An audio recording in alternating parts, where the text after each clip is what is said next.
also on Sheridan, 10-4, and 2093.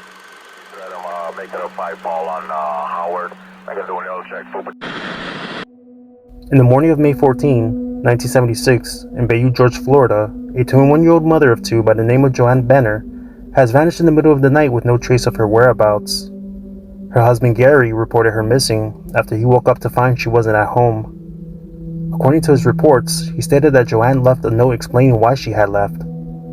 Gary also mentioned to family members that she had simply packed up and left home in the middle of the night, which was odd.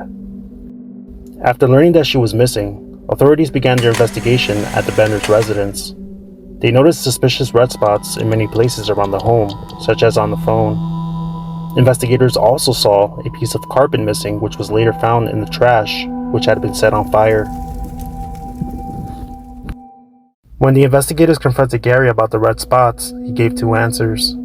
In one, he stated it could have been fingernail polish stains, or it may have been menstrual blood that JoAnn allegedly threw at him during an argument. Despite of what Gary said, investigators didn't believe his explanations not one bit, and looked at Gary as their primary suspect. A news source came from JoAnn's 3-year-old daughter.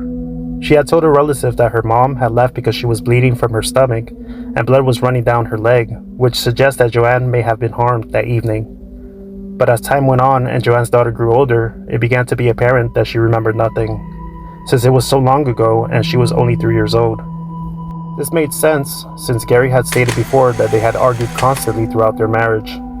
It may have been possible that Gary may have harmed JoAnn, but there was not enough concrete evidence to arrest him.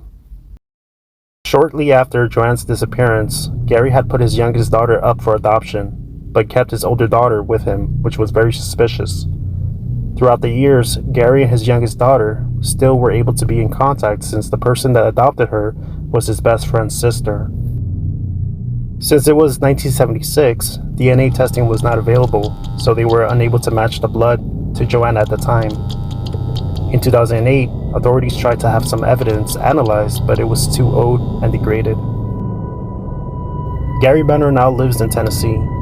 From 1976 to now, Gary, although he is the primary suspect and authorities consider this case to be a homicide, he has never been charged in connection with JoAnn's case, and her body has never been found. Till this day, JoAnn's disappearance remains to be unsolved. If you do know about her disappearance, please contact the Panhandle Crime Stoppers at 850-785-TIPS or 850-785-8477. Thank you.